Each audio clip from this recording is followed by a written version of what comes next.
In 2011, my entire life went through an overhaul, almost overnight. I got married, I moved across the country, I left the only career I had ever known. And all of a sudden, I was standing at what was meant to be this beautiful new beginning, feeling like I was wearing clothes that didn't quite fit yet. Nothing was falling apart. I just didn't feel like myself. It was as if this entirely new identity had arrived, and I hadn't caught up to her yet. And the man I had just married could sense it. So he did what any brave man would do. And one day over breakfast, he very lovingly and gently pushed a book about numerology across the table and then waited to see if I would throw it back at him. I picked it up the way you pick up something you fully intend to roll your eyes at. Because in my mind, numbers were logical, precise. They count things.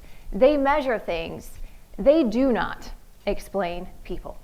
So to think that something calculated from my birth date could reveal anything meaningful about myself or the direction of my life felt, quite frankly, a little embarrassing to consider.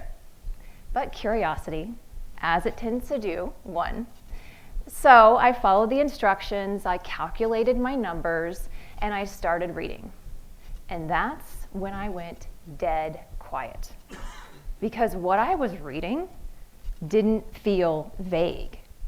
It didn't feel like a horoscope.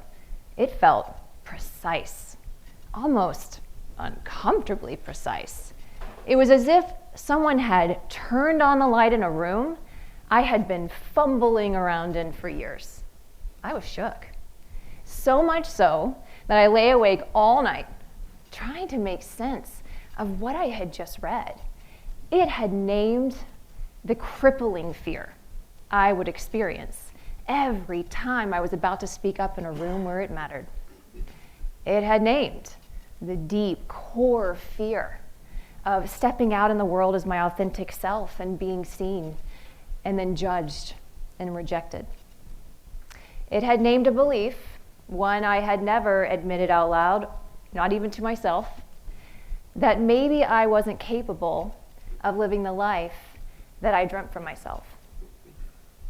And right next to all of those shadows, it had named strengths that I had consistently undervalued. And all of that calculated from one thing: my birth date.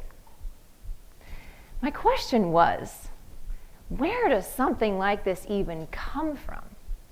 And that question didn't lead me further into mysticism. It actually led me into science.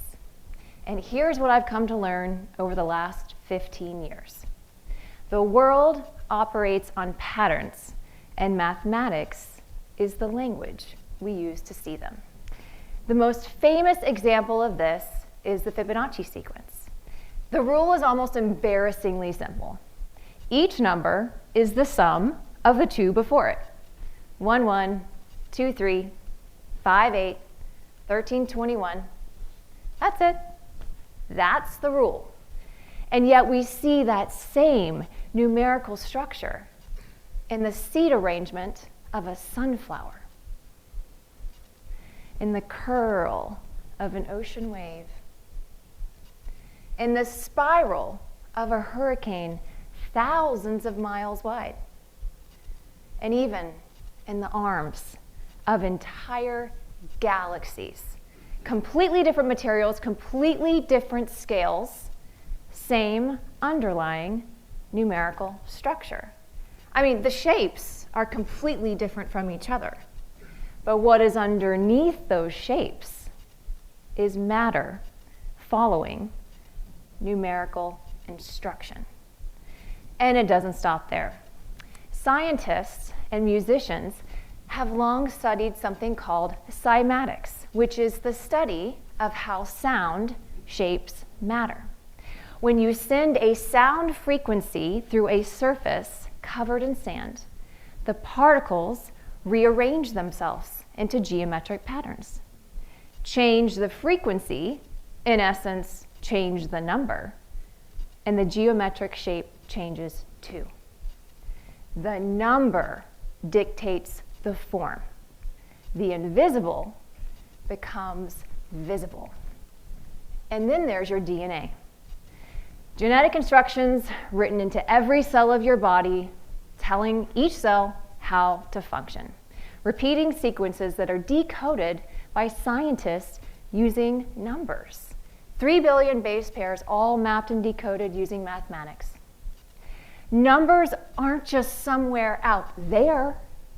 They're inside of you, written into every cell of your body. You are literally built from numerical structure. And before any of this was discovered, the famous Greek mathematician Pythagoras proposed something radical. He proposed that numbers don't just measure things. He proposed that numbers reveal structure in nature, in music, and yes, in people. Whether you take that literally or not isn't the point. The point is that one of history's most influential mathematical minds proposed that numbers don't just describe the universe, but they also describe us.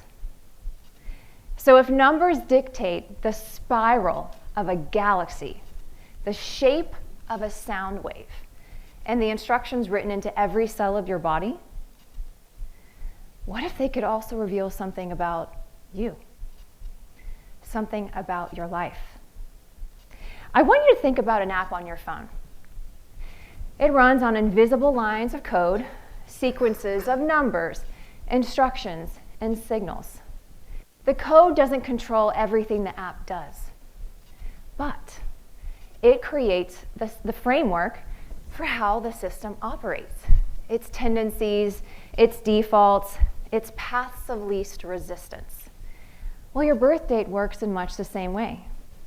Not as a destiny or a cage, but as a kind of personal code. A personal framework that reveals patterns in how you tend to respond to life, handle pressure, approach growth, make decisions. Your birth date is the one set of numbers given to you the moment you arrive in this world, and unlike the rest of everything in your life, it never changes. In numerology, this is where something called your life path comes in. Your life path is calculated directly from your birth date, and it acts like a map. Not to tell you where you must go, but to illuminate the terrain you're most likely to travel. Your tendencies, your reoccurring themes, those lessons that continue to repeat over and over and over again until you learn them, it's the framework hidden in numbers you've carried your whole life without knowing what they were trying to tell you. I know what it feels like to look at your patterns and want to disappear from them. To see that thing, that really hard, challenging thing that continues to happen over and over, and to start to believe that you are that thing. Not that you're stuck in some negative pattern, but instead as proof of something fundamentally broken inside of you. That story you've repeated so many times about yourself that you actually believe it to be fact, I've lived there. What numerology gave me wasn't just more information about myself. It gave me an entirely new question to ask. Instead of, what's wrong with me? It became, what is this here to teach me? Because here's the thing. You aren't the pattern. You're the student. And that perspective changes everything. I once worked with a woman. She was deeply logical, professional, successful. And on the outside, she had created exactly the life she was supposed to want. But on the inside, she kept arriving at the same exhausting place, giving everything to everyone around her, quietly disappearing in the process.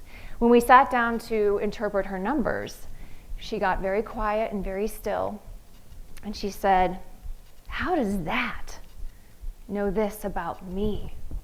And I explained to her. I said, well, you're a life path 2, which points directly to that pattern. That pull towards others, the loss of self in service of them, and then the inevitable journey back to reclaiming yourself and your boundaries. It was all right there, calculated in her birth date. Maybe for you, impatience shows up as the tendency to want to skip steps. You want things to happen faster, only later to realize now you have to go back and rebuild and start over because it's not working. Classic life path 4 pattern. Maybe for you, you want to say something, you want to create something, but every time you go to hit post or publish, there's that voice in your head, that really loud, annoying voice that says, oh, it's not enough yet, or you're not ready. Very common life path 3 theme. Or maybe you're a natural leader, you're an initiator, you take responsibility. But man, every time someone recognizes you for it, you deflect and you downplay, and you feel wildly uncomfortable being seen fully as a leader. Very on brand for a life path 8. These patterns aren't random, they're information. And when you can see the pattern clearly, you can free yourself from it.